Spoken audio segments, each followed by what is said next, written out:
Righto, so finally we can get back to racing. So we've had all this wedding stuff going on and we've put racing on pause for a moment. The wedding's over and done with, so let's get back into racing. So I brought Jess's car in and we're going to have a bit of a look over it because we're going racing on the 15th. So on the 15th, I've got a sponsored drive in one of the Hoff-Smith team cars, so I'm really excited about that, which means the Magna doesn't need fixing for a little bit longer yet. So we just got to get in here and get this car sorted out so Jess can go racing. Now usually when we start a season we get new panels, full paint job, and get the cars fully tidied up before we go out for a new season. But obviously we've missed the start of season. People have already been racing. So we're just going to get this mechanically sound and then we'll worry about the rest later. So basic checks I do is make sure the back wheels don't turn. Right, and this back wheel's pretty good. And this one here, it's pretty good too. Usually these VEs, they come loose everywhere. Any bolt that you think's tight, you go racing, it's not tight anymore. So pretty impressive that this bolt here, the toe arm bolt, it hasn't come loose. So this thing looks pretty good in the back. How good is it that I have a hoist now? Because this car hasn't been on a hoist since the old shed. And back when we had a hoist in the old shed, we didn't have many DNFs. So now that we can have a hoist again, I can actually check these cars over properly and make sure they're going to be good for racing. Now I'm noticing there's a fair leak here, the rear main seal leak. That's not something that I can get fixed before we go racing because it's a gearbox out job. So I might just have to hose it down, clean it up, and assess how badly it really is leaking, and we'll worry about this at a later date once I get a gearbox check. Oi, check that out. See, that wheel's turning without turning the steering column at all, or the steering rack. Yeah, look. Remember how I just mentioned about VEs coming loose? The tie rod end's loose. That's a typical thing with these VEs, they just come loose everywhere, so you always got to check this shit.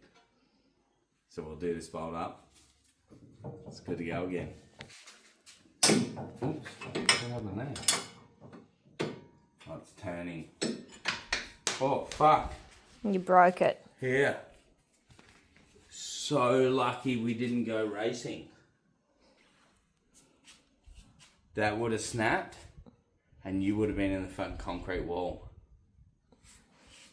If you had gone racing like that, you would have almost certainly ended up in the concrete wall. I know because I done it in my EL one time with that snap. Look at this. You go racing, that comes out, and all of a sudden, one wheel goes separate to the other. Boom. Boom. Steers you straight in the fucking concrete wall. How crazy is that? I barely put any pressure on that to snap that. Wow, you were laps away. So the last time this car raced was the Kingaroy 2020. This car was laps away from being a DNF in the concrete wall. You won it, you took the checkered flag, but how many more laps would that have lasted? 5?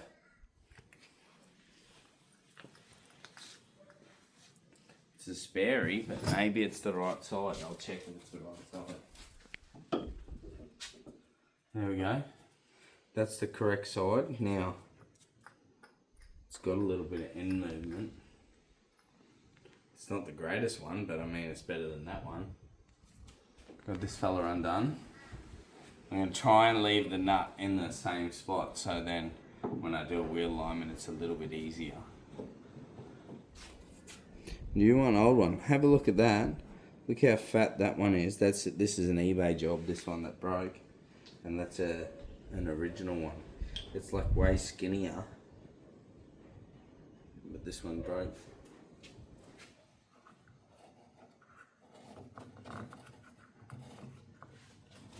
Oh.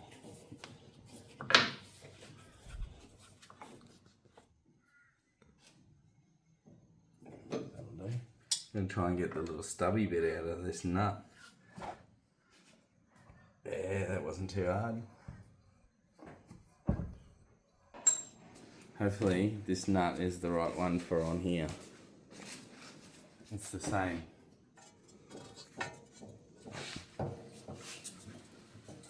Yeah, fuck yeah. This is all fixed now. Alright, let's keep looking, see if we can find any other problems. That's good. This exhaust loop holds that right. But there's a whole bunch of shit here going on. Need to try and work that out. So, because we're trying to just get going and get racing, I'll probably do a little bit with this exhaust to get it right, but it's good enough for now. Also, the airflow sensor in the exhaust here, that's fucked up. The wires are all broken for some reason, I'm not sure why. So that needs fixing, but you can race without that. Also, coming through here, the oil pressure gauge is working, but the temperature gauge is not working, so there's no temp gauge for this car. Now, the reality is, if you're winning a race and your car gets hot, are you going to pull up? No, you're just going to finish the laps. There's probably only 6 laps to go, so don't worry about the temp gauge. We'll worry about that at another date. Right? So let's let this bad boy down and go and wash it. I can't remember when this thing had an oil change last, but it won't have been too long ago.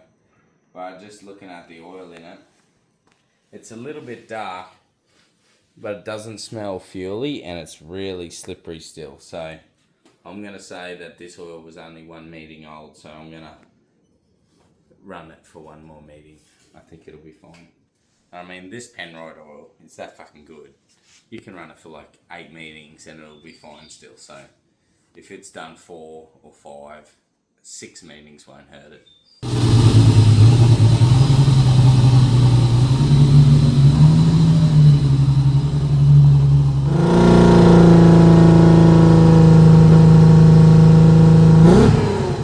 Right, so I brought the car over here and I mustn't have tightened that tie rod end nut up enough, because being a Commodore, it could have caused it to get a miss, and it has. So now it's got a misfire. So who knows what's wrong with it? You know, maybe I've got to loosen that nut up or something. When you fuck around with Commodores, you could undo a wheel nut, all of a sudden it's got a misfire. Right, but anyway, we'll worry about the misfire after we wash it. Hopefully it's just need to clean a spark plug or something.